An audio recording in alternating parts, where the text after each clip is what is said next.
Hello hello, j'espère que vous allez bien, on se retrouve pour une nouvelle vidéo, donc update lecture. À vrai dire, j'ai aucune idée de si c'était la semaine passée, la semaine à venir.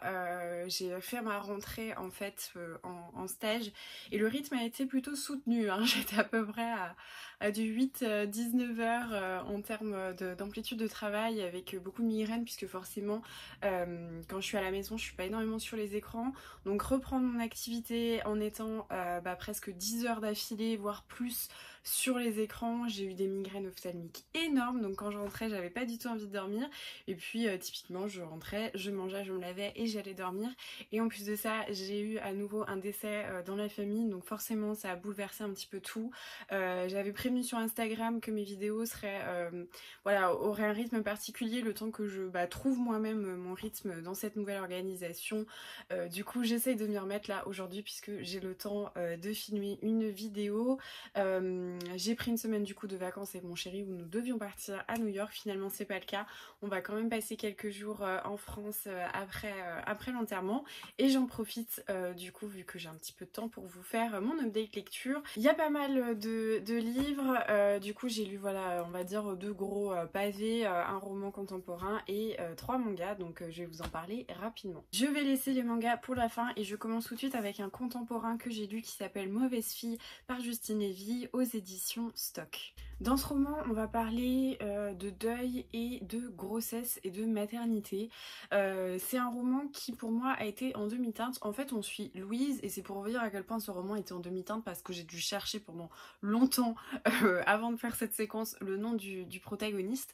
Donc on suit Louise en fait qui nous parle de sa mère qui se bat contre un cancer, qui reprend l'ascendant sur elle et c'est tous les passages en fait de l'acceptation de la mort imminente et à côté de ça elle apprend sa grossesse et donc ça traite de la culpabilité de donner la vie et de devenir mère quand sa propre mère est en train de décéder. Ça aborde le cancer, ça aborde aussi tous les questionnements sur la maternité qui n'est pas forcément évident pour toutes les femmes et surtout un petit peu aussi le regard de la société par rapport à ces femmes qui se considèrent pas mères nées, qui n'ont pas forcément envie d'allaiter, qui se reconnaissent pas forcément dans tous les standards qu'on aimerait bien avoir de la mère, etc. Donc ça parle beaucoup de ça, de la maternité, et aussi ça parle beaucoup du deuil, du cancer, de la culpabilité des vivants envers ceux qui partent, du lien aussi avec sa mère, d'une enfance assez difficile, etc. Enfin, il y a plein de ces sujets dans ce roman qui auraient pu être quelque chose de très poignant et qui me laissait une trace très importante.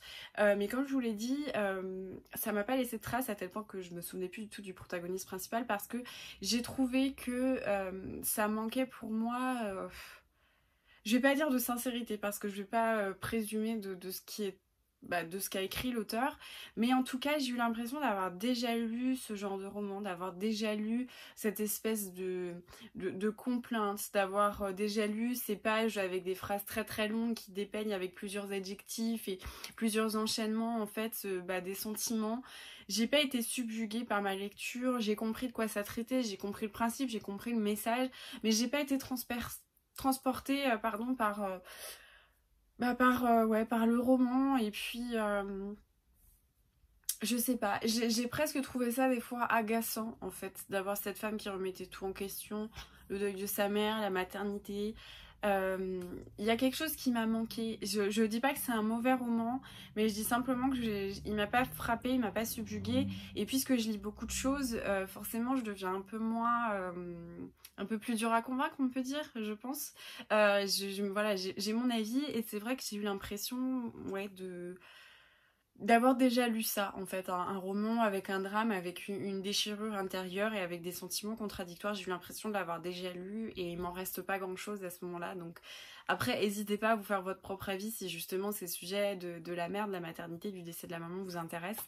Mais moi je sais que ça m'a pas... voilà, j'ai eu l'impression d'avoir déjà lu d'autres choses et d'avoir déjà lu d'autres choses qui m'ont plus marqué que ce roman. J'ai eu un gros coup de cœur parmi mes lectures, c'était Déraciné de Naomi Novik, donc là aux éditions J'ai lu dans l'imaginaire. J'avais pas mal vu ce roman tourner en fait sur Instagram au moment de sa sortie en poche parce que je crois que déjà que le grand format était presque introuvable et donc il y avait eu une grosse vibe sur les réseaux sociaux pour ce roman, sachant qu'en plus de ça la couverture est quand même plutôt jolie, mais j'ai jamais vraiment lu de résumé, je crois, j'ai jamais en fait pris la peine de lire la quatrième de couverture parce que comme je vous le dis souvent, c'est pas une de mes habitudes de lectrice de lire les quatrièmes de couverture et j'ai jamais lu forcément d'avis particulier en fait. Je pense qu'à force de le voir, mon esprit, enfin je veux dire, ma conscience se disait ok je l'ai déjà vu, je m'arrête pas dessus et du coup j'ai jamais forcément cherché à savoir ce que c'était, mais il est toujours resté dans un petit coin de ma mémoire et quand j'ai eu la possibilité d'échanger un de mes cadeaux d'anniversaire que j'avais en doublon,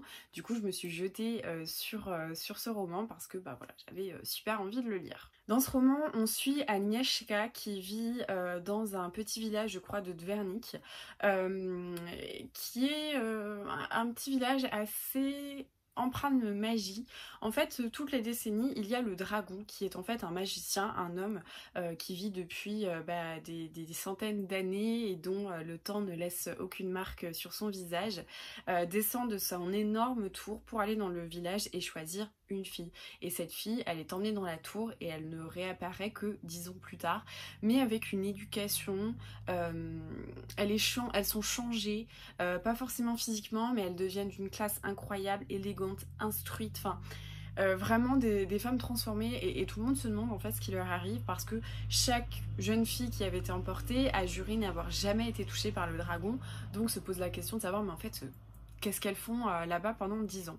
C'est souvent des filles qui sont choisies pour une qualité un peu déterminante. C'est toujours la plus intelligente, la plus téméraire, la plus débrouillarde, la plus jolie. C'est toujours une personnalité déjà remarquée au sein du village. Ce qui fait que pour Agnieszka, elle sait d'avance que ce sera sa grande amie d'enfance, Kasia, qui sera emmenée par le dragon parce que vraiment c'était une évidence pour tout le village. Sauf que le jour de la présentation et de la sélection, c'est Agnieszka qui part avec le dragon et elle va découvrir du coup un univers bien différent de ce qu'elle imaginait. Elle arrive donc dans la tour du dragon et là elle découvre qu'en fait c'est donc un magicien qui va lui apprendre la magie.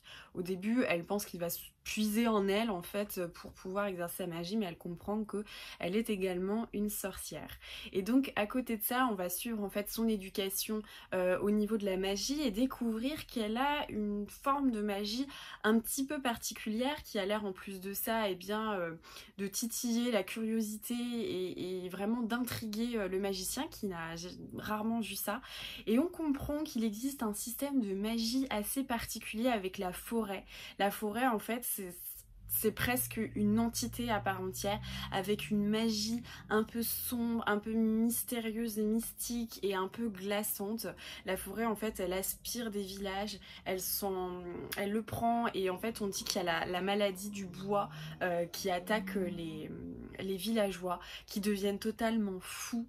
Il y a plein de choses qui sont glaçantes dans cet univers, notamment les promeneurs qui sont des espèces de phasmes géants qui marchent très doucement comme ça et qui vont attraper des enfants. Et soit ces enfants on les revoit jamais et c'est presque souhaitable puisque quand on les revoit, ils sont relâchés parfois des années plus tard, ils reviennent dans le village et dans leur maison, tout va bien, tout le monde pense qu'ils sont normaux, qu'ils sont sortis de leur calvaire, ils sont tout gentils, ils ont le sourire, sauf que petit à petit dans la maisonnée, tout le monde se tranche la gorge, se trucide entre eux, etc. Et en fait il y a une espèce de possession par cette maladie du bois mais que j'ai trouvé mais glaçante et fascinante. Et donc il va y avoir cet exercice de la magie avec le bois, avec aussi combattre cette magie de la forêt et de cet univers. C'était génial. À côté de ça, il y avait des rois, il y avait aussi des espèces, pas de malédiction, mais d'histoires avec des royaumes et des rois et des femmes de rois qui avaient été capturés par le bois. Il y a plein de choses et c'est un super roman de magie, un super roman d'aventure, de sorcière. C'est presque aussi un peu du nature writing parfois parce que on est au beau milieu de cette forêt sombre et froide avec des petits bruits par-ci par-là, de feuilles qui craquent et de bois et de petites branches de bois qui se font couper. C'était super bien. J'ai adoré ce roman, je lui ai trouvé un petit côté légèrement La Belle et la Bête en fait avec Agnieszka qui va là-bas. Après pas syndrome de Stockholm, hein, vraiment pas du tout, mais j'ai trouvé que c'était passionnant, que ça a aussi changé un petit peu l'image qu'on pouvait avoir de cette héroïne, puisque Agnieszka elle est toujours comment dire toujours barbouillée de boue, les cheveux totalement emmêlés, elle a des habits, elle se tache tout le temps, etc. Et même si le dragon veut qu'elle se soit bien habillée, qu'elle soit présentable, en fait ça réussit jamais et elle reste fidèle à sa personnalité. Donc j'ai trouvé que le personnage de la sorcière Agnieszka a été vraiment très très positif et puis nécessaire en littérature, fidèle à elle-même. J'ai adoré ce roman, franchement le système de magie était génial, l'univers était génial et c'était vraiment un gros coup de cœur. Donc pour moi, une lecture à essayer de caler si vous faites le Pumpkin Autumn Challenge, si voilà, vous avez envie d'une petite lecture pour l'automne parce qu'il était génial. Je me demande sincèrement combien de fois j'ai pu dire génial sur la chronique de Déraciné parce qu'à mon avis, je pense qu'on peut les compter. Si on faisait un jeu d'alcool avec des shots, vous seriez déjà bourré. Ensuite, j'ai lu le tome 7 de Gardien des Cités Perdues, donc par Shannon Messenger aux éditions Lumen. Je vais dire à peu près la même chose que toutes les fois où je vous présente des romans de Gardien des Cités Perdues dans les updates lecture, c'est que c'est un tome 7 et je ne peux pas vous en parler plus que ça. Mais en tout cas, voilà, c'était un roman comme je l'avais plus ou moins présumé, qui est vraiment pour moi le calme avant la tempête. Il se passe des choses, mais c'est surtout de la préparation par rapport à ce qui va arriver. Donc c'était un tome un petit peu plus lent. Après moi j'adore me plonger dans cet univers, donc je vais pas dire que c'était mauvais, mais c'est juste que pour moi tous les romans de Gardien des Cités Perdues sont des 5 sur 5 et celui-là était un 4 sur 5 parce que voilà, on ralentit le rythme avant beaucoup de choses qui vont arriver, mais j'étais contente de me plonger dans ma petite lecture doudou avant ma reprise.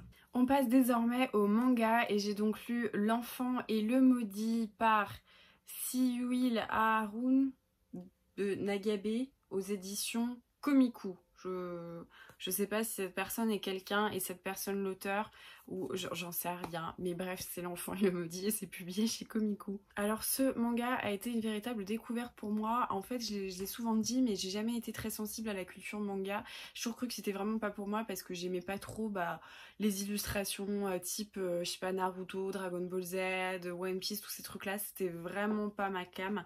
Et il y a plein de mangas qui m'attiraient pour les univers, mais je me suis toujours dit non, mais franchement, les mangas, c'est pas pour moi.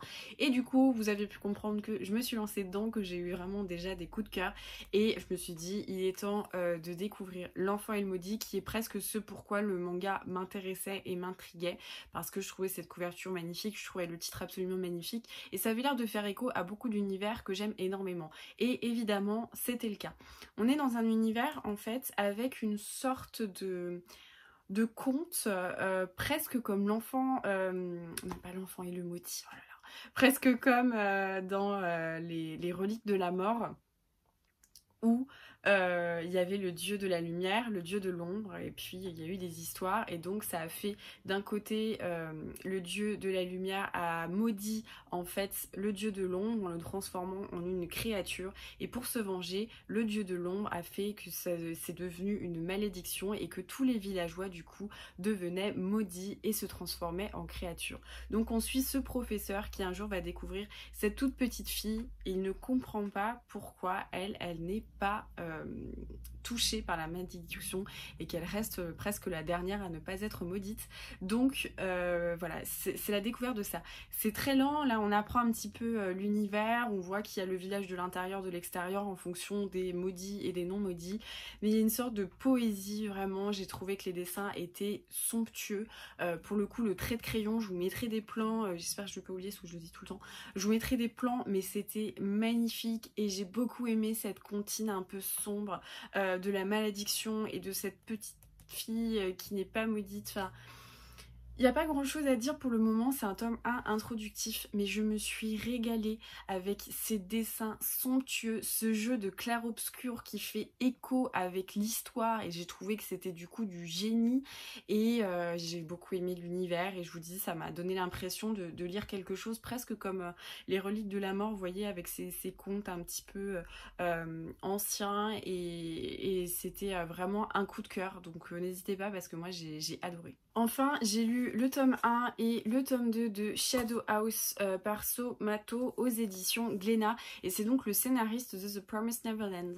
Alors, déjà, première annonce, si vous avez envie de les lire, c'est essentiel d'acheter le tome 1 et le tome 2. Parce que si vous achetez que le tome 1, clairement, vous allez être dégoûté, vous n'aurez pas du tout envie de continuer.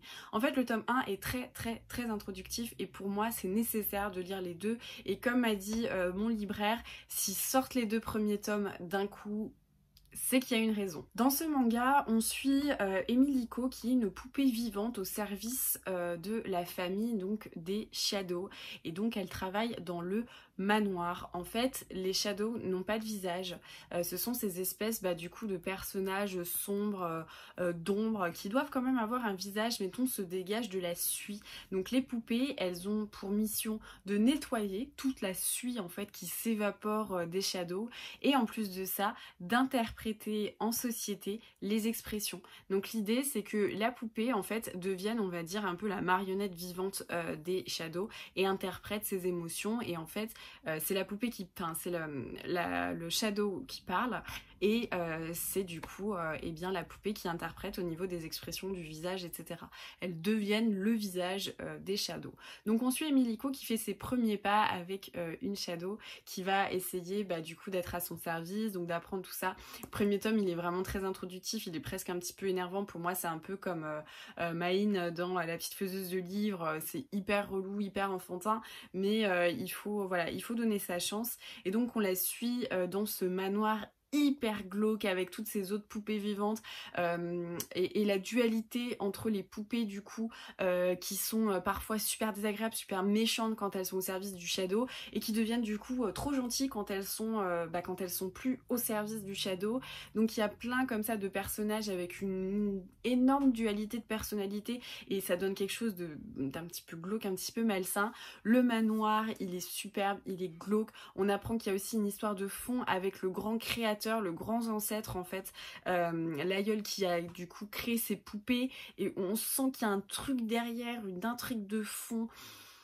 Ouais, un peu sinistre, un peu ténébreuse, bref, moi j'adore ce genre d'ambiance. Si vous aimez les Tim Burton, si vous aimez ce genre d'ambiance, foncez parce que je pense que ça promet des choses très chouettes. Et là j'ai vu que le tome 3 était sorti, donc j'ai hâte du coup de me le procurer et de continuer ce manga. Voilà, c'est tout pour mes lectures du moment. J'espère que cette update vous aura plu, ça faisait longtemps qu'il n'y en avait pas vu, donc j'espère que je vais retrouver un bon rythme. En tout cas, n'hésitez pas à vous abonner, à laisser un petit pouce surtout si vous avez regardé et aimé cette vidéo, puis à mettre un petit commentaire comme ça, on discute et on en parle ensemble. Je vous dis à très vite et je vous souhaite de très bonnes lectures.